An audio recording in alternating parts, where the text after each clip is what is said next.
Okay, yeah. So just to recap, the Bills shocked a lot of us tonight by trading up from 56, jumping 15 spots with the Chicago Bears to get to 41. And as you can see, they also acquired pick 72 and 240, and they gave up their other second round pick at pick 62, as you're seeing on the ticker now. So they gave up 56, 62, and 109. And at first, I thought that was a lot, especially trading up for a three tech in TJ Sanders. But I think there was some good value, especially when you see that they coupled that by drafting Landon Jackson, because that is some great value.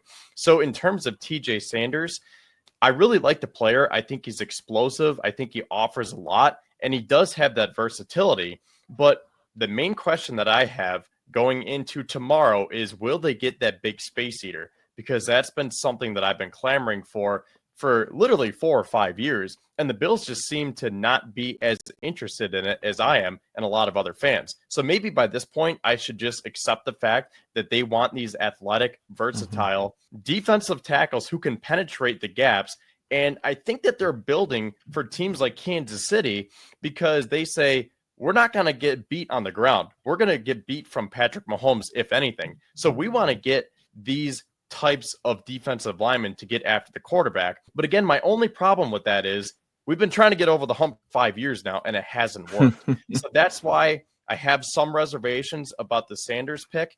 I like the player. I just don't know if I like the fit for the Bills, considering that they paid Ed Oliver, considering that they signed Larry Ogunjobi, who does have to serve a 6-game suspension. They still have Dwayne Carter, who they drafted in the third round last year.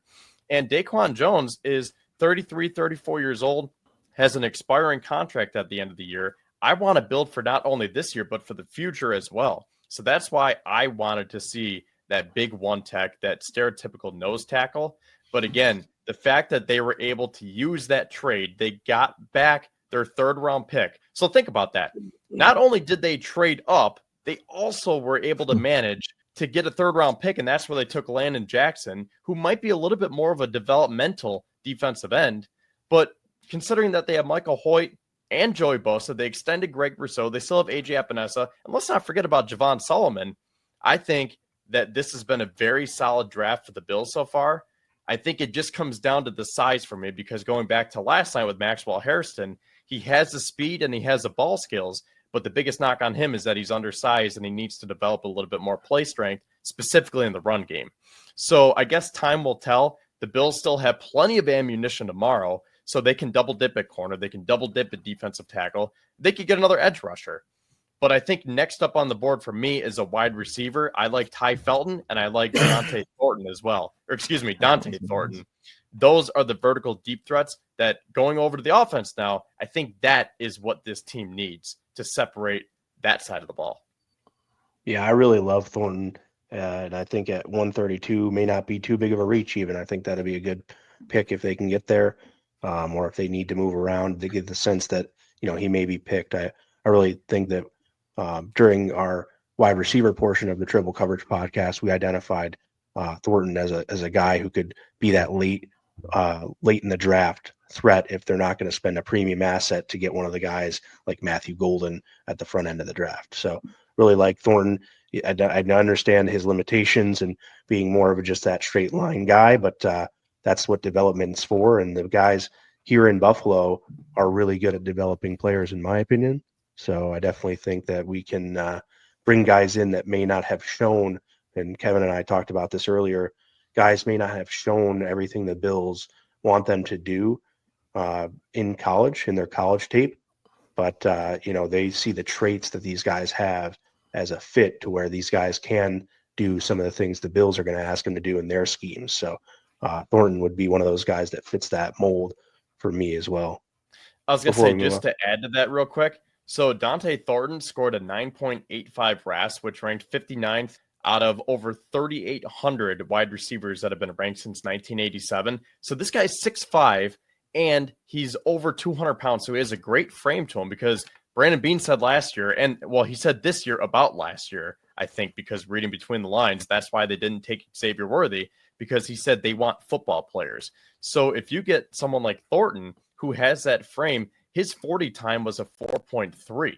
So that is like a freakish athlete right there. And he led the nation with a yards per catch of 25.4.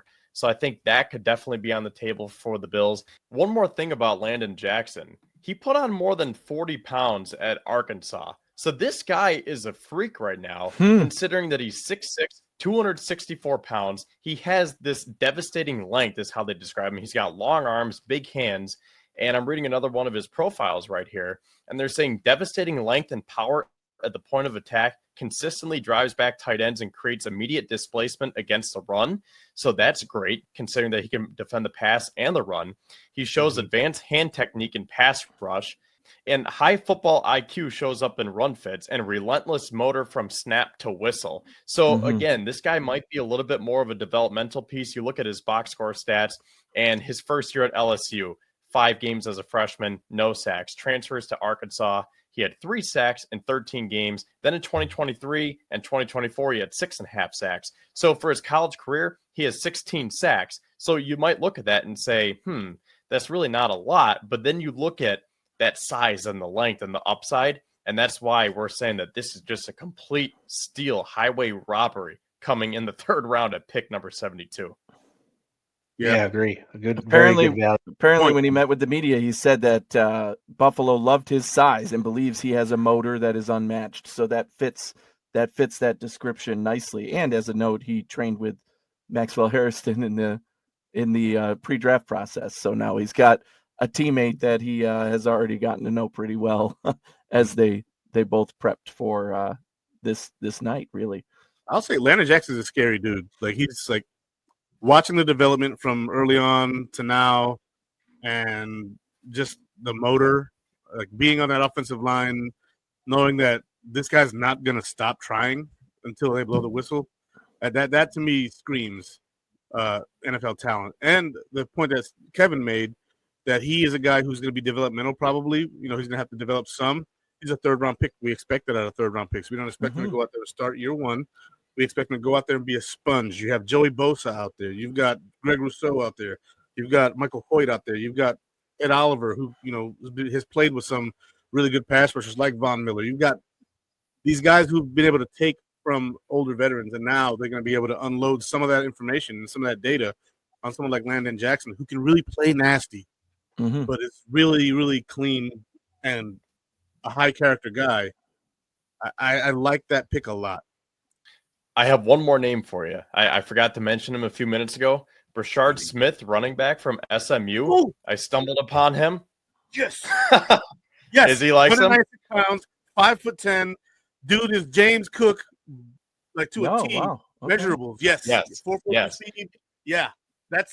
His 40 time. Yeah, his 40 time was a 4.38, I believe. So he is blazing fast. He has that elusiveness. So if you're looking for a day 3 running back tomorrow, Brashard Smith or Devin Neal between SMU and Kansas, those could be 2 names to watch for. And again, just to reiterate, we're pretty much all high on Dante Thornton, right? Yeah. So Higher than Dante Snoop Thornton, Tommy Hill, the corner from Nebraska. And then if we want a big space eater for a classic, stereotypical, prototypical one tech, give me Cam Jackson, Nazir Stackhouse, or Jay Toya. And then, again, bring Sean Dolak back home. Yep. Josh Farmer still on the board. Keep him home, I should say. So Yeah, keep him here. I've been keep talking about Dolak Brashard. a secret.